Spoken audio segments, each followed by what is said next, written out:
What's going on, guys? It's your man with the plan, Shane Man 20, and welcome to 2018. It's hard to believe that we're already here, and you know, a couple weeks ago we were just talking about a lot of other things that I had in mind. Plus, if you guys had seen, I might have given you a glimpse of something that I might have for the truck. But you know what, in this video, you know what, let's not digress any further. Let's just go straight into the updates, guys, alright? Whoop-bye!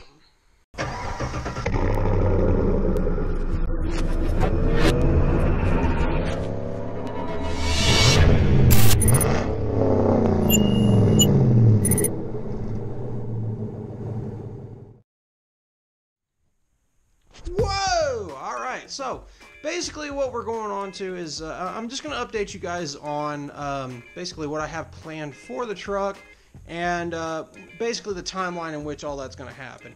On top of that, I'm going to show you guys one other modification that I actually have in for the truck. It may be a little bit before we get it installed, but I at least want to show you guys the mod so that way we can at least, you know, get it out there. Ain't that right, Ray Dog? So if any of you guys were paying attention towards the very end of the last video that I posted, you guys will have noticed a particular box that showed up at my house. Well, let's go check out what's in the box.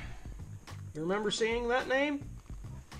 Well, if it isn't obvious, here's a piece of pipe that's now going to fall back on me. And headers. That's right. Stainless Works, 1 7/8" long tube headers. And if you guys can't tell, this is actually one of the crossover pipes. And do you notice something that's missing in this general area? That's right. We have no cats. So we have Stainless Works 1 7/8" long tube headers, no cats. It's going to be loud and it might be a tiny bit smelly, but I'm not too worried. I run the truck on 93 octane, and hopefully when the truck eventually gets a better tune, we might be able to tune it for E85, so to make it a little bit less awkward and, you know, smelly. So at least there's that. And also they send you a bunch of stuff. They send you header bolts. They send you an O2 sensor extension. They send you RTV if you want to use it. They also send you a lanyard, a koozie, instructions on the back, and a brochure for everything that they have in their catalog. You know, basically it's an entire catalog of Stainless Works products. Also, one other thing that I want to mention is that they also sent me a free large t-shirt and a free hat, as you can see. And you know what, I'm not really a big flat bill hat kind of guy, but you know, I do really like this brand. Stainless Works is a brand that I've really been wanting to get a hold of for quite a long time. And hopefully at some point in the near future we can really work together, because this is a brand I really support. They're pretty local. They're from around the Cleveland area. They're probably one of the other bigger name header makers out there. Exhaust, whatnot, that's what they do. And they also don't just do exhaust. They actually have another line that is, I believe they're called Metal Fab something, but that is exactly what they do. Anything. They don't just specialize in exhaust systems, they also do other things. And that's really a company that I can stand behind, because not only that, they actually do really good quality work. If you guys will look at these hand-TIG welds, I mean, they did an absolutely fabulous job on these welds. And I mean, if I could dig the headers out, I'd show you those too, but they did a hell of a job with these headers. And all the other exhaust tidbits that go along with the rest of the header installation, they did an absolutely fantastic job. Now, one thing I will say is the only reason I'm not wearing the t-shirt that I got from them, unfortunately, it's a large and I don't fit in a large. I can only fit in a 2XL. And even, believe it or not, the Chevrolet Performance t-shirt that I have is an extra large, and it's pretty tight on me. So Stainless Works, guys, if you're listening, I can fit into a 2XL, but I may get one for myself here pretty soon. So I do really want to represent this brand though. Stainless Works, that's where it's at. I'm gonna run out to the truck. Oh, hi, kitty. I'm gonna run out to the truck real quick and get the tripod because I really need it. By the way, I actually went and cleaned it today, so even though there's mud on it again, oh well, you know, it only stays clean for so long. I went out and actually cleaned it off. It was an absolutely salty mess earlier, And it's not 100% perfect, but it's better than the salty mess it was before. So needless to say, I'm very happy with how that cleaning job turned out. Which, speaking of the truck, just want to give you guys an update on to what it is I plan to do going into 2018. Now, if you will remember the last video, I'm more than certain that I talked about some of the plans that I had for the truck, what I was planning to do. Essentially, you guys already know that I have a set of heads for this truck. They're not ported, they're just stock heads. Basically, what I'm going to do is I'm going to hang on to those heads for now.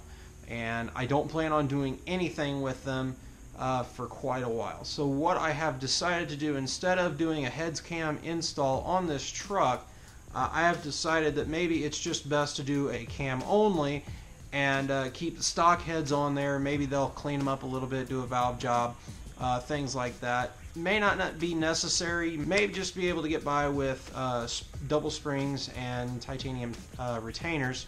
But we'll just have to see what happens going into everything, which I still think I'm going to go with the route that I had planned, although there are two companies that I have looked at very heavily for a cam only swap. And first company is Texas Speed. They're really the only people that I've seen so far that have basically a selection of cams out there for the 5.3 liter L83 V8. And basically it's nice because you can see everything, you know what to look for, you know what to expect. But I'm not 100% sure I really want to go that route. Now, there is also one other route, and that is Brian Tooley Racing. Essentially, what I could go with is they do offer a stage 1 off-the-shelf cam for the L83, but I'm not entirely sure of the specs and if it's really what I want, if it's what's going to meet my goals. The only other option from that point from Brian Tooley is going to be a custom grind cam. Now, the problem is I really don't know anything I don't know specifics about camshafts. And what would probably be the best way to go is at least maybe call them, talk to them, see what kind of things we can line up with, and go that route anyways. The plan is to do a cam only swap, do a converter, and we're going to keep stock gears for now, just because 342s will do just fine. And especially with a very, very tall first gear, well, I shouldn't say very tall, very short first gear, rather. For the fact that you have a very short first gear, I think 342s are going to do just fine. We'll experiment with it a little bit and see how things go this year with the cam swap and see if things work out, and if the truck handles it or responds to it really well. We might look into 373 gears. Just as an idea, but because this is a four-wheel drive truck, it's not just as easy as a cheap gear swap. So I gotta switch out both the front and rear differentials if I want to do that, and it's just gonna be a lot of fun altogether. But that has been one big thing that I've been really thinking hard about the last couple of weeks is, what, maybe instead of wasting a lot of money right now on a heads and cam swap that's really not going to be optimal for the plans that I want to do later on with the truck, I might as well just stick with my stock heads, since I do want to put double springs on them anyways, because I really thought that would be a good idea if I ever decided I wanted to bring the truck back to a more stock in a stock in a platform, and I decided I wanted to use it more as a work truck whenever I got done with it. I figured at least I'd have those heads set up and everything would be all hunky-dory. So I think that's the route I really want to go for right now, is just do a cam only swap, full bolt-ons. Gonna have it tuned for 93 and see if maybe it'll still be okay for factory E85, since this truck is E85 equipped from the factory. And I think, if I'm not mistaken, the stock fuel systems are good to like 500 horsepower, and I don't know if that's 100% for sure if it's 500 wheel or 500 crank, which if we do the cam only swap, it's really going to be pushing it to that point. So most cam swaps will generally put probably, I think it's fair to say that it'll be about 390 to 400 wheel horsepower, which is not bad for these trucks.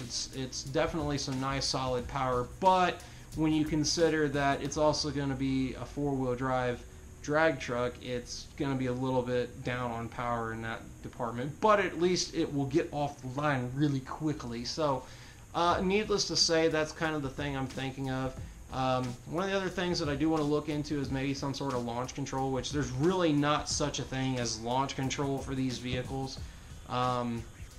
It's kind of hard to do, but there's at least two-step RPM limiters out there already for these vehicles, and so it's going to make it a little bit easy to do that kind of stuff, but that's also something that I'm thinking about. So maybe having a higher stall of maybe 32 to 3,500, so that way I can at least foot brake it, mash the gas, and let off and hope to God that the truck launches the way I want it to. It's something that I'm thinking about, but I guess we'll just have to see as we go. It's going to be the first time that I've ever really had to learn these kinds of things, so it's just going to be a trial by trial basis with this truck. So anyways, those are the things that I have on the plate right now for the truck. That's kind of what I'm thinking about. Also on top of that, I'm considering getting new wheels and tires, and definitely doing a suspension upgrade, which I can't wait to show you guys the suspension upgrade whenever we finally get the chance to get to it. But I'm really excited about doing this build. It's going to be so much fun, and I'm hoping it's gonna meet my expectations or exceed them. You know, it's the first time I've ever really had a chance to do something like this and have this kind of fun. So truck, don't let me down. Also, on top of that, I also discussed the need for a second vehicle. Since we're going to do all this fun stuff to the truck, it really doesn't make practical sense to daily drive this truck. Even though I could daily drive it, it just would suck a lot of gas, and I don't think it's really necessary to do that quite as often. I might drive it maybe once or twice a week just to enjoy it throughout the week. But that's kind of where I'm at. I do want to get a second vehicle, and I pretty much kind of told you guys what I was really feeling out. I've looked at a lot of different things. Like I told you, a hatchback seems to be the best fit for what I want to do, and there are some nice hatchbacks out there. I'm probably looking at, you know, something way more hardcore than I probably ought to, but I really want something that's more performance oriented that I don't have to worry about leaving me stranded. So I've heard a lot of good things about the Focus RS, I've heard a lot of good things about the Civic Type R, and I've heard a lot of good things about, I guess if you really want to put the Volkswagen Golf R on top of that list, and the Subaru WRX STI. Not talking about the 2015 to current WRX STI, but in fact the ones from 2008 to 2014. Those are still some pretty good cars, and they actually hold their value very well, and I've actually been looking at a lot of those recently. The biggest reason why I have focused on those is probably because they're unique cars. They hold their price very well. They have all-wheel drive. They offer it in a manual gearbox only, and it's a fun to drive yet practical vehicle. So I think that's really what I want to go with. And I'm not looking to find one that's, you know, heavily modded, or even if I do find one that's stock, I don't plan on heavily modifying it at all. At the most, maybe stage 1, mild stage 2 stuff at the very most, because remember, this has got to be my new daily. So basically, I just want it to be a fun to drive vehicle that's, you know, has nice growl, but yet is still practical, doesn't, you know, kill everybody when I have to drive it to and from places, and I don't have to wake up the entire neighborhood. So that's pretty much kind of where I'm at with that, and I've been kind of looking at some other things, but right now I'm not completely lined up to buy a new vehicle just yet. March is when I do plan on starting to do my official look. I'll call up a couple of salesmen from Subaru dealerships and see where I can get from that point. And then once I have the vehicle, once everything is secure, we will then start on the fun stuff and getting more things ordered for the truck right after that. So it's going to be, you're just going to have to be real patient with me. It's definitely going to happen. The header install is definitely going to happen. I still plan on putting the L86 intake and my ported LT1 throttle body on. All that stuff is still planning to happen, but it's just going to take a little bit more time just because the weather's cold. It's not really an opportune time to do it. One other thing, I do plan to have the headers coated, and I also plan to get a wideband O2 sensors, which is one thing that I have been waiting to do.